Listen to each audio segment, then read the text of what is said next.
Hello people, today we are going to learn about planning process group project management processes develop schedule. So let's see the process develop schedule. Develop schedule is the process of analyzing activity sequences, durations, resource requirement, and schedule constraints to create the project schedule model. The key benefit of this process is that by entering schedule activities, durations, resources, resource availabilities, and logical relationship into the scheduling tool, it generates a scheduling model with planned dates for completing project activities.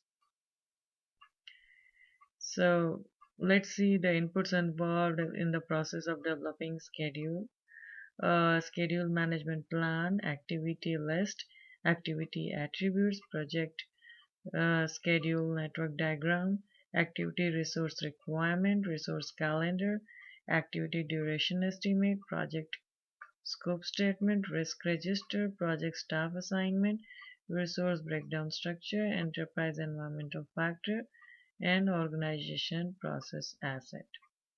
The tools and techniques involved are schedule, network analysis, critical path method, critical chain method, resource optimization technique, modeling techniques, leads and lags, schedule compression, scheduling tool. The output is schedule baseline, project schedule, schedule data, project calendars, project management plan updates, project document updates. So as you can see that there are lots of input and lots of output as compared to other processes we have learned so far. So develop schedule is a big thing. So the first input is schedule management plan, which identifies the scheduling method and tools used to create the schedule and how the schedule is to be calculated. Second input is activity list. Activity list identifies the activities that will be included in the schedule model. Then there is activity attribute that provides the details used to build the schedule model. Then there is project schedule network diagram, which contains logical relationship of predecessor and successors that will be used to calculate the schedule. This is basically activity or node diagram, which we learned in the past tutorial.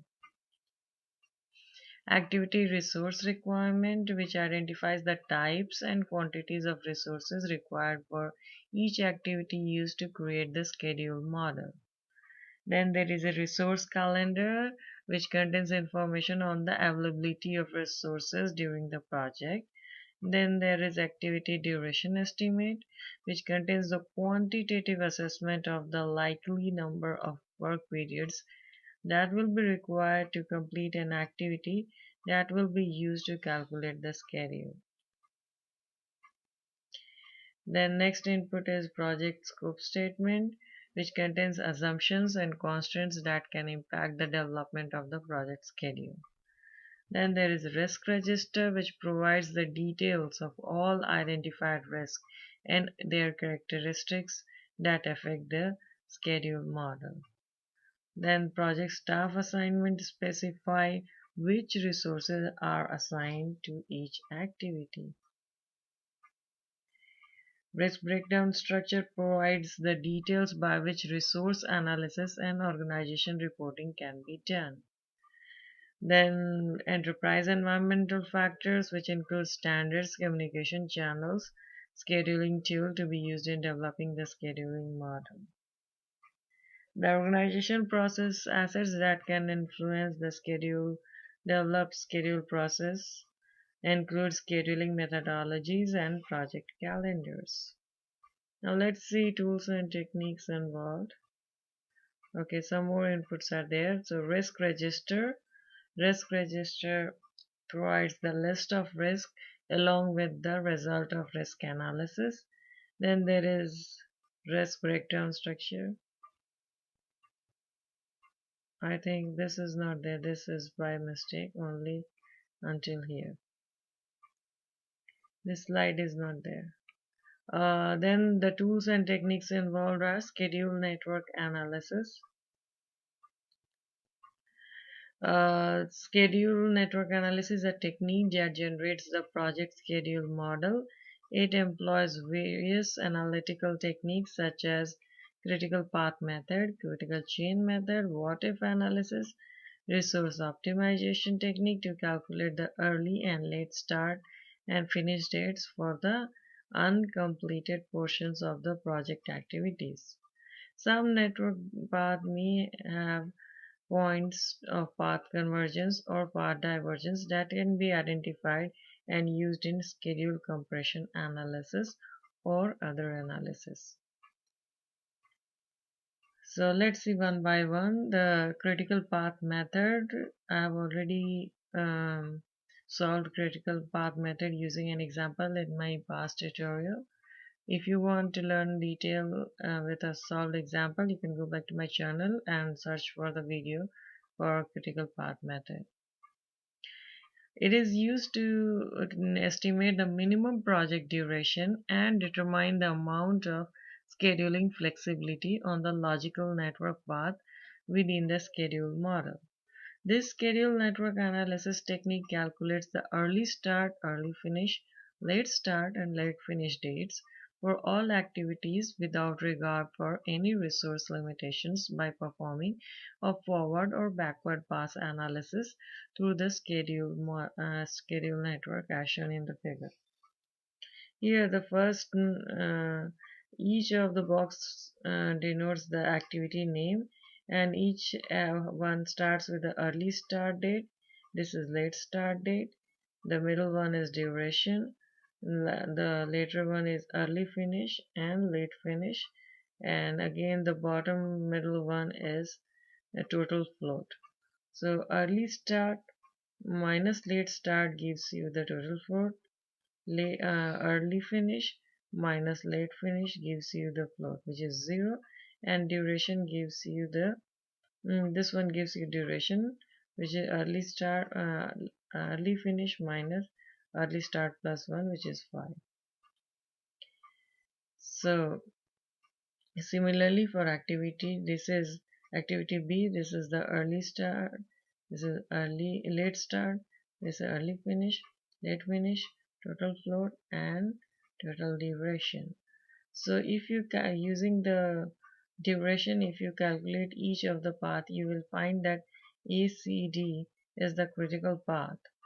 This sequence becomes a critical path because it has the longest critical path, which is 30.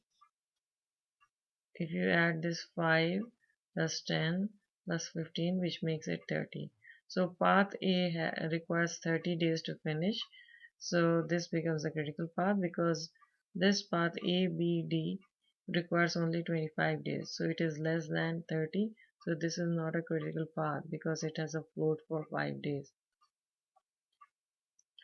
So the light gray arrow signifies the non-critical path and the dark arrow signifies the critical path.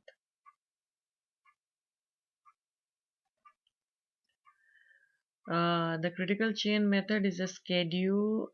This is different from critical path method. Whatever you learned here was the critical path method. And now we are going to learn about critical chain method.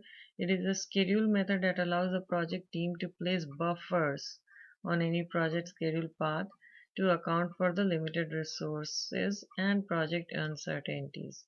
Uses concept of buffers and buffer management, uses activities with duration that do not include safety margins, logical relationship, resource availability with statistical determined buffers composed of the aggregated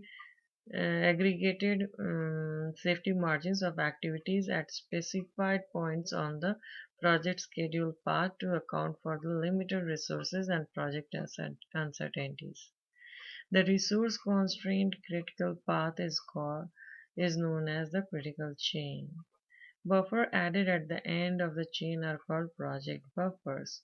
Buffer added to the chains that feed into the critical chain are called feeding buffers. It also manages buffers instead of load.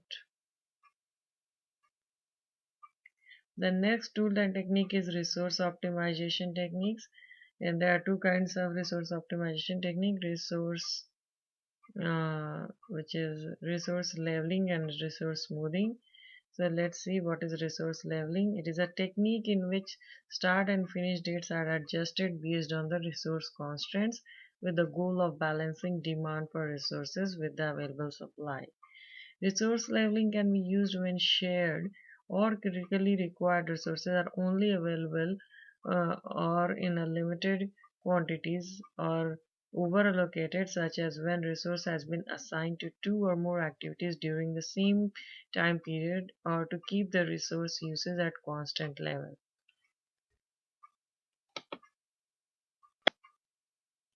Resource leveling can often cause the original critical path to change, usually to increase. So let's see this diagram to understand more about the resource leveling. We see that for doing activity A, Tom requires 8 hours and Sue requires 8 hours. And for activity B, Sue requires 8 hours. So on day 1, Tom is working 8 hours and Sue is working 16 hours.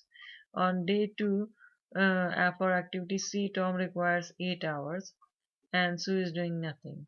So here we can see that on day 1 Sue is overloaded for with 16 hours.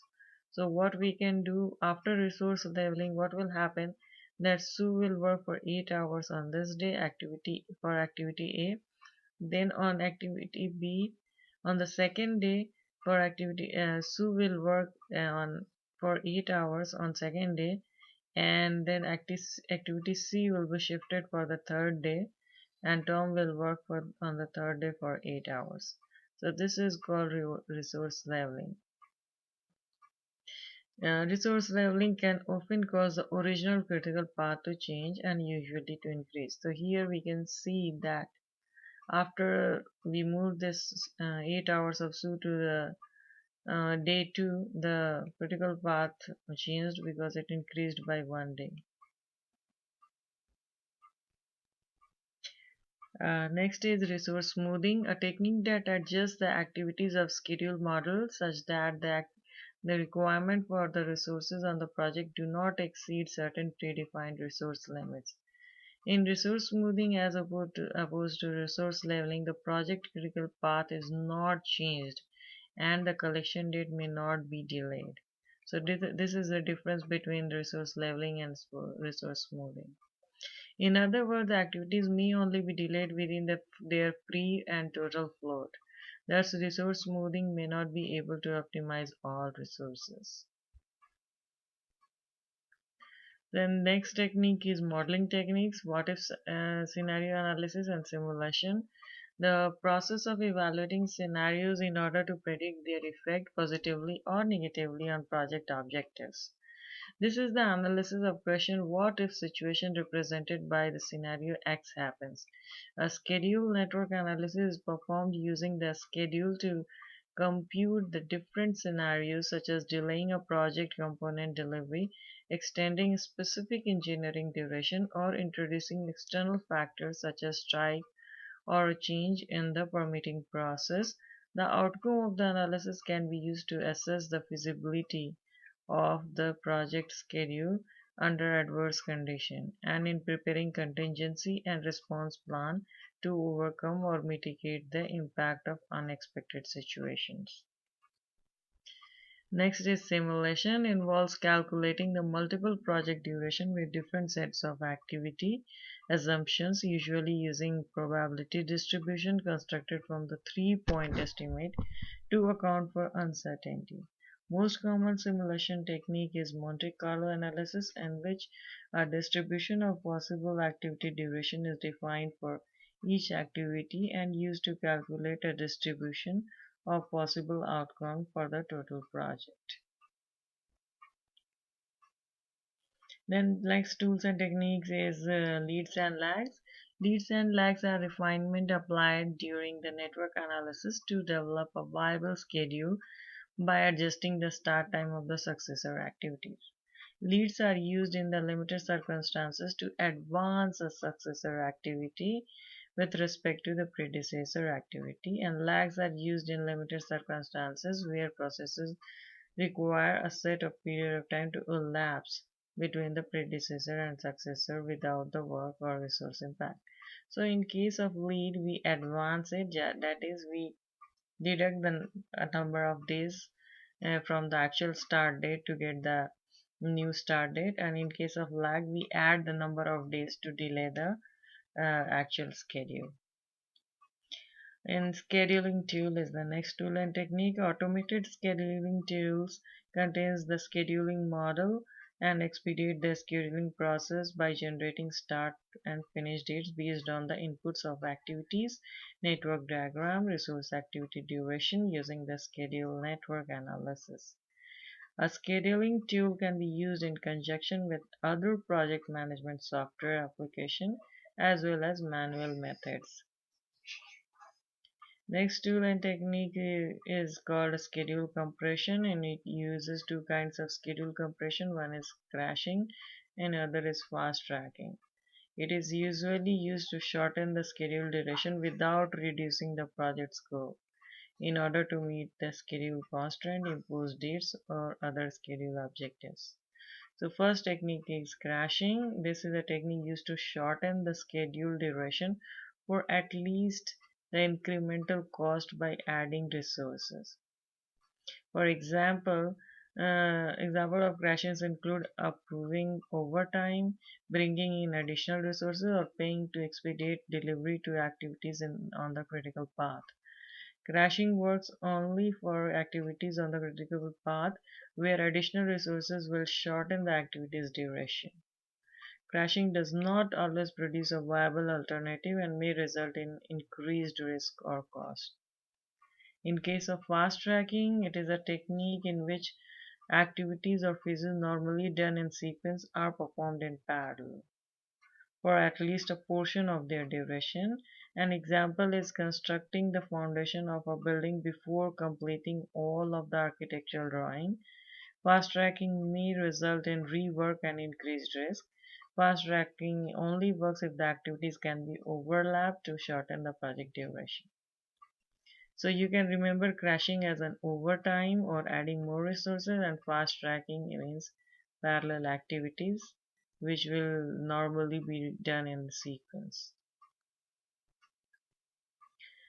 The output is schedule baseline. A schedule baseline is the approved version of the schedule model that can be changed only through formal change control procedures and is used as a basis for comparison to actual results. It is accepted and approved by appropriate stakeholder as the schedule baseline with the baseline start date and baseline finish dates. During monitoring and controlling, the approved baseline dates are compared to the actual start and finish dates to determine whether variances have occurred. The schedule baseline is component of the project management plan. And then next output is project schedule, which consists of bar charts, milestone charts, and project schedule network diagram. The bar charts are also known as Gantt chart, represent schedule information where activities are listed on vertical axis and dates are shown on the horizontal axis, and the activity duration are shown as horizontal bars placed according to the start and finish dates. Then there is milestone chart. These charts are similar to bar charts but only identify the scheduled start or completion of major deliverables and key external interfaces. Then there is project schedule network diagram. These diagrams are commonly represented in the activity on node diagram format, showing activities and relationship without time scale, sometimes referred to as pure logic diagram. This diagram we have talked about activity on node in the critical path method in detail. Then other outputs are schedule data, project calendar, and project management plan updates. And the schedule data for the project scheduling model is the collection of information for describing and controlling the schedule. The schedule data includes at least the schedule milestones, schedule activities, activity attributes, and documentation of all identified assumptions and constraints. Then there is project calendar. A project calendar identifies working days, shifts that are available for scheduled activities. It distinguishes the time period in days or parts of days that are available to complete schedule activities from time period that are not available.